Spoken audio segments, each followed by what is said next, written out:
तो प्रेमियों, मैं यह कहता हूँ, मैं अब महाभारत की कथा सुनाता हूँ।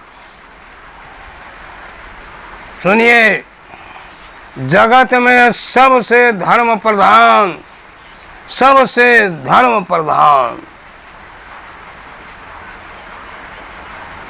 जीवन में धर्म सार है। जीवन में जो सार है, धर्म धर्म धर्म। चलम चित्तम चलम वित्तम, चला चले ही संसारे, धर्म एको ही निश्चल।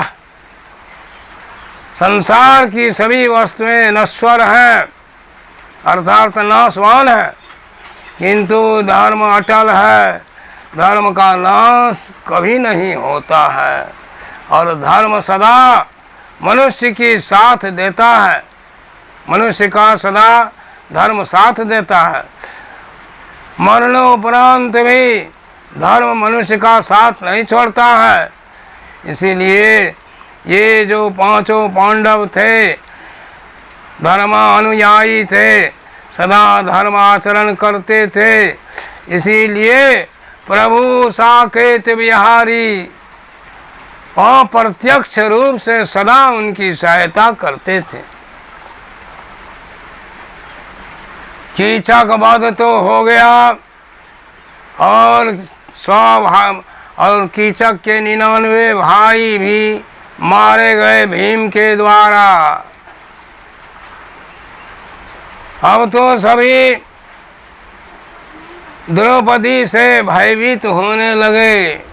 राज दरबारी, राजा, प्रजा, रानी सभी भयभीत थी द्रौपदी से।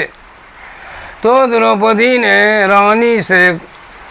रानी को बोली कि सुनिए, मेरे ये जो 5 गंधर्व जो मेरे रक्षक हैं, निरपराध को कुछ नहीं करते हैं। जो मुझे सताएगा उसको वो दंड अवश्य देंगे। इस प्रकार सभी उस राज्य में रहने लगे, गुप्त रूप से रहने लगे। दुर्योधन सभी दिशाओं में, सभी गांव में, सभी राज्य में अपने दूत को पांडवों का पता लगाने के लिए भेजा करता था। एक जब दूतों ने दुर्योधन को आकर कहा कि महाराज, पांडव का पता नहीं लगता है। तो दुर्योधन क्रोधित हो गया, कहा सो क्या, पांडव जमीन के नीचे धंस गया कि उड़कर आकाश में चला गया है? तुम लोग क्यों न पता लगा सकते हो? इसी समय में एक दूत दुर्योधन के पास आया और उस दूत ने कहा, सरकार, पांडवों का पता तो नहीं लगा, किंतु एक अद्भुत कहानी मैं बताता हूँ कि विराट राज में विराट का जो साला तथा सैनिक कीचक था, वह मारा गया अपने 100 भाइयों सहित, अपने 99 भाइयों सहित कीचक मारा गया। तो दुर्योधन ने कहा कि किसने उसको मारा? कहा गंधर्व ने उन लोगों का वध किया। यह सुनकर सभी आश्चर्यचकित हो गए। उतना बलशाली कीचक, जो किसी को नहीं पराजित करने देता था, वह कीचक मारा गया गंधर्व से। यह तो अद्भुत बात है। इस पर कर्ण बोला, अंगराज कर्ण ने दुर्योधन को कहा, सुनो मित्र, हे सखा, यह अद्भुत बात नहीं है। इसे करने वाला इस पृथ्वी पर, उस कीचक का वध करने वाला इस पृथ्वी पर कुछ ही लोग हैं। कीचक मामूली नहीं था, कीचक अत्यंत बलशाली था, जिसे हम लोग सबों ने देख लिया है। उसके बल का प्रयोग हम सबों ने देखा है। उसी समय सुशर्मा राजा उठकर खड़ा हुआ और कहा, सुनिए दुर्योधन, सुनिए युवराज, मैं जब जब विराट राज पर आक्रमण करता था, उसी कीचक की वजह से मेरी हार हो जाती थी। अब तो मैं विराट राज को अपने कब्जे में कर लूंगा। अंगराज कर्ण ने कहा कि हे सखा, उस कीचक का वध करने वाला कोई मामूली मनुष्य नहीं होगा। इस पृथ्वी पर कुछ ही लोग कीचक से जीत सकता है। तो दुर्योधन ने पूछा, हुआ कौन? कहा, नंबर 1 में बलराम, कृष्ण के अग्रज, कृष्ण के बड़े भाई बलराम, वासुदेव कृष्ण, महादेव, मैं, तुम और पांडव का दूसरा अर्थात भीमसेन। तो ये लोग कीचक का वध क्यों करेंगे? अवश्य ही वह भीम के द्वारा मारा गया। इसका यह मतलब हुआ कि पांचों पांडव विराट राज में छिपा हुआ है। इतना सुनकर सुशर्मा ने कहा, मैं अति शीघ्र जाता हूं और विराट राज पर आक्रमण कर देता हूं और उसकी संपत्ति को लूट लूंगा, और उसके पास बहुत अच्छी अच्छी गायें हैं, सो आप उसका अपहरण कर लीजिएगा। यह कहकर के विराट राज पर सुशर्मा ने आक्रमण कर दिया। बहुत शक्ति अनुसार, बहुत शक्ति अनुसार राजा विराट उस सुशर्मा राजा का मुकाबला करते रहे, किंतु वृद्ध हो गए थे। अंत में सुशर्मा की जीत हुई और उस विराट राजा को पकड़कर लेकर चल दिया और उसकी संपत्तियों को लूट ली।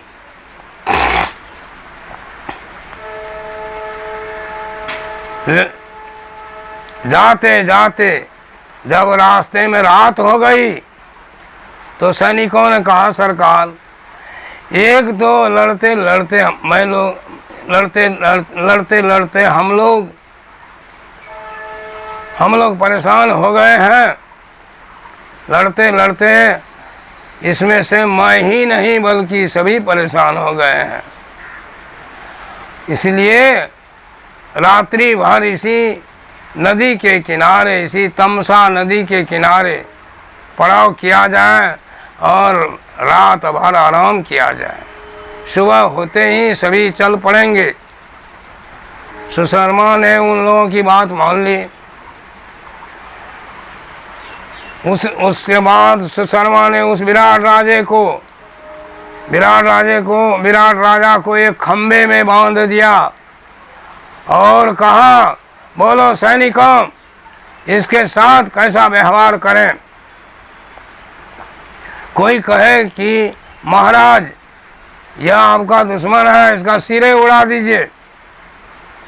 कोई कहे कि नहीं, इसका दोनों हाथ पैर काट कर इसे अपंग कर दीजिए।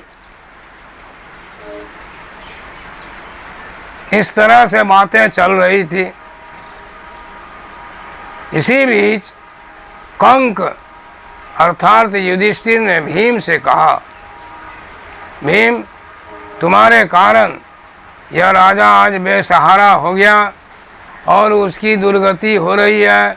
उसकी सारी संपत्ति लूटकर सुशर्मा ले गया और साथ ही साथ उसकी दुर्गति भी करता होगा। इसलिए तुम जाओ अति शीघ्र दोनों को पकड़ कर ले आओ, दोनों को पकड़कर दोनों राजाओं को पकड़कर मेरे सामने हाजिर करो। इस बात को सुनकर भीम ने कहा, अच्छा तो ठीक है भाई साहब, मैं भैया अभी जाता हूँ और दोनों को तुरंत लाकर आपके सामने उपस्थित कर देता हूँ। चला भीम और सिंह गर्जन करता हुआ चला। उस महाभयंकर शेर ध्वनि को सुनकर विराट राज के सभी सैनिक, सुशर्मा राजा के सभी सैनिक भयभीत हो गए, यह किसकी भयंकर आवाज है। उसी समय में भीम उस नदी के पास पहुंचा और आ ही रहा था उसी ओर। कुछ सैनिकों ने पूछा, रे भाई तुम कौन हो? कहा, मैं गंधर्व हूं और मैं विराट राजा को छुड़ाने आया हूं। इतना सुनते ही सैनिकों ने उस पर आक्रमण कर दिया, किंतु भीम इतना बलशाली था कि हाथी को उठाकर हाथी के ऊपर फेंक दे, घोड़े को उठाकर घोड़े के ऊपर फेंक दे, रथ उठाकर रथी के ऊपर फेंक दे।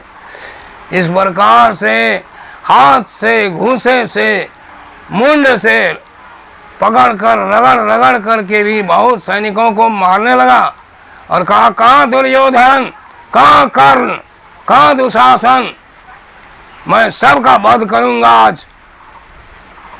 इसको इतना सुनते ही कुछ सैनिक भाग खड़े हुए, जाकर सुशर्मा राजा कहा, क्या देखते हैं आप क्या इस राजा को पूछ रहे? अरे पहले अपना प्राण तो बचाइए महाराज। का बात क्या है रे? कहा, सरकार देखिए आपकी सेना में भगदड़ मचा हुआ है।